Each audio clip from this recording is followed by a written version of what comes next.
Hello everyone, how are you?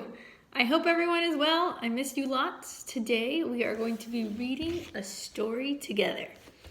So I also wanted to say I love listening to your voices on Raz Kids. I could hear you reading the book and it was amazing.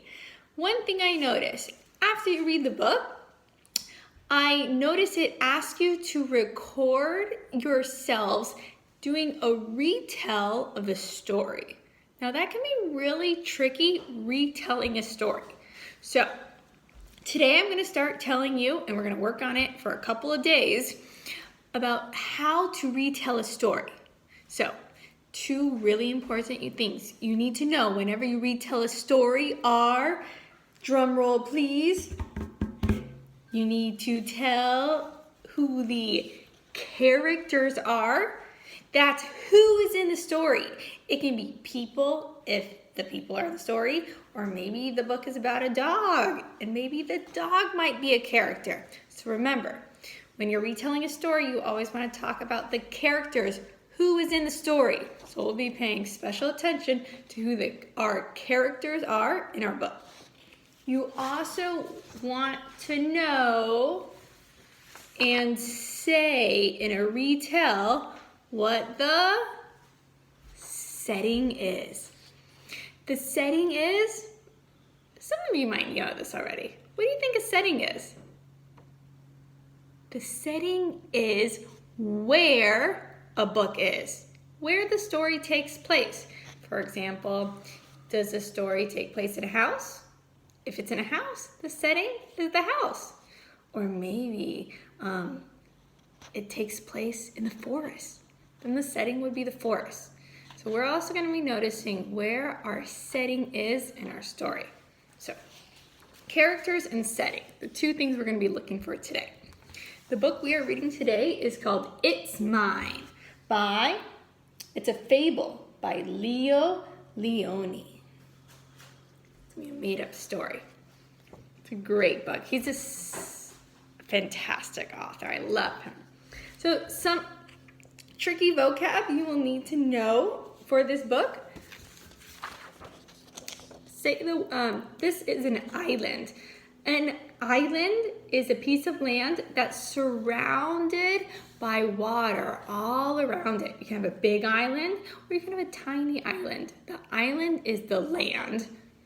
Everyone say this word with me. Island. Good. The S is silent. The next word, well, you know this word. These are, say it with me everyone, rocks. In this book, it says quite a few words for rocks. So does anyone know any synonyms for the word rocks? Maybe, what would you call a rock that's really tiny? Or a rock that can be either big or small. Do you know any names for rocks? Say it out loud. Okay, the three words that you're going to hear in this story, all the synonyms for rocks here in this story are the word rocks, stones, hey, our magic E right there, stones, and pebbles. Right, pebbles, you might notice, are really tiny. Let's say them all together. The synonyms for rocks in this story will be stones and pebbles. Okay, and now the story begins. It's Mine, a fable by Leo Leone.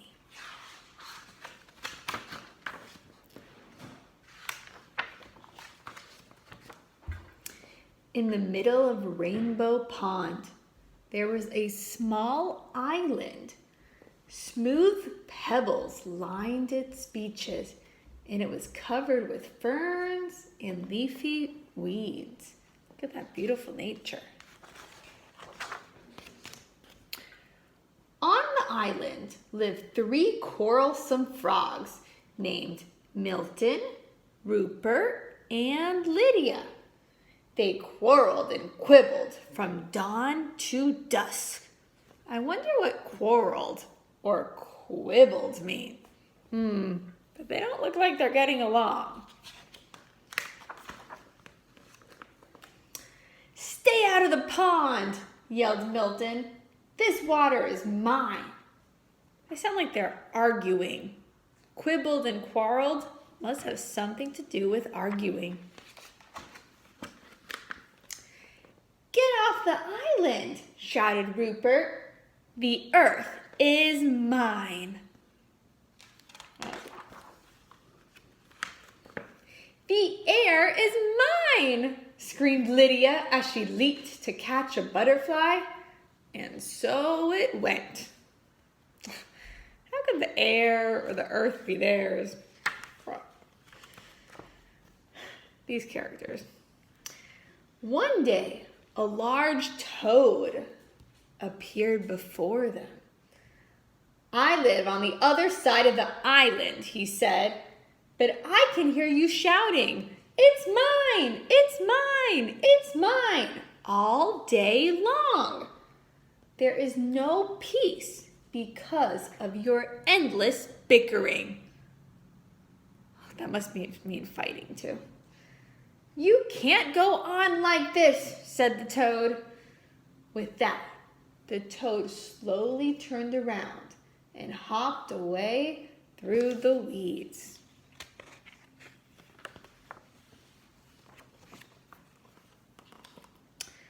No sooner had he left than Milton ran off with a large worm. The others hopped after him. Worms are for everybody, they cried. But Milton croaked defiantly, not this one, it's mine. Oh. He is not sharing. No peace like the toad wanted. Suddenly, the sky darkened and a rumble of distant thunder, boom, circled the island. Rain filled the air and the water turned to mud. The island grew smaller and smaller as it was swallowed up by the rising flood. The frogs were scared. Look how the water was rising from all of that rain. Desperately, they clung to the few slippery stones that still rose above the wild, dark water. They're each on their own stone. They must be saying, this stone is mine. How many stones are left? 1, 2, 3 stones? But soon, these began to disappear. What will they do? There was only one rock left. And there, the frogs huddled all together, trembling from cold and fright. But they felt better now that they were together, sharing the same fears and hopes. Little by little, the flood subsided. The rain fell gently and then stopped altogether. Are they still quarreling and arguing about whose rock that is? Or are they sharing it? Right. They're sharing it. And I feel better too, huh? I like the part where it says they felt better now that they were together, sharing the same fears and hopes. But look, the large rock that had saved them was no rock at all. Who is that rock? You saved us, shouted the frogs when they recognized the toad.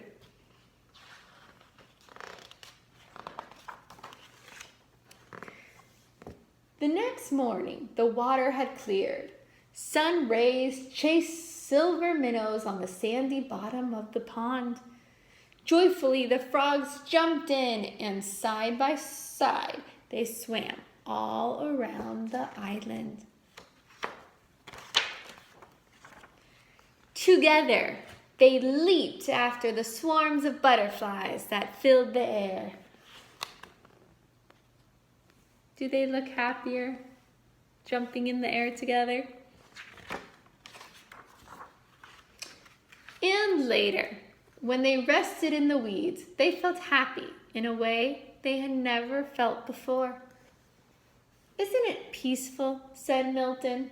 "And isn't it beautiful?" said Rupert. "And do you know what else?" said Lydia. "No, what?" the others asked. "It's ours," he said.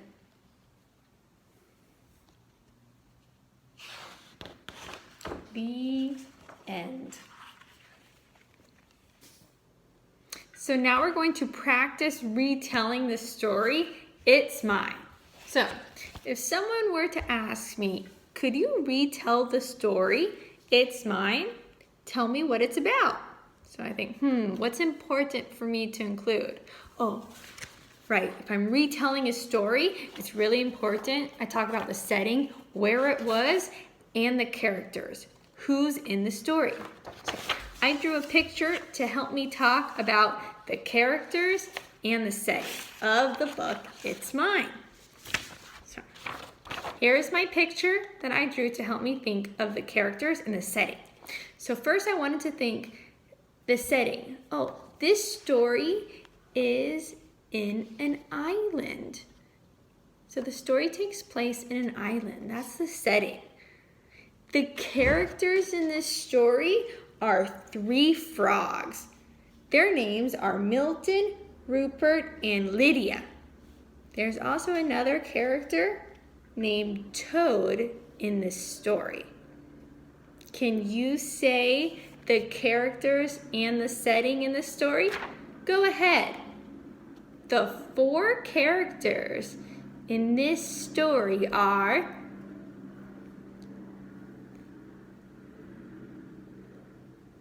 good. The 4 characters in this story are the frogs Lydia, Rupert, Milton, and Toad. And the setting is, remember, the setting is where the story is. Go ahead. The setting of the story is, I can't hear you. Say it a little bit louder. Good. The setting of the story is in the island. Fantastic job. We'll be learning more about how to retell a story later.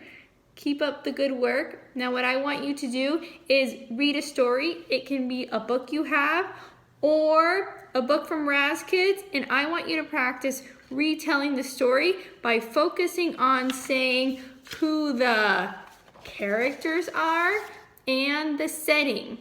I want you to send me a video explaining who your characters and setting are in your retell of a story that you choose. If you want, you can draw a picture to help you out. I love doing that. It really helps my brain focus on the setting and the characters. Have fun, everyone. I can't wait to see your videos. Bye.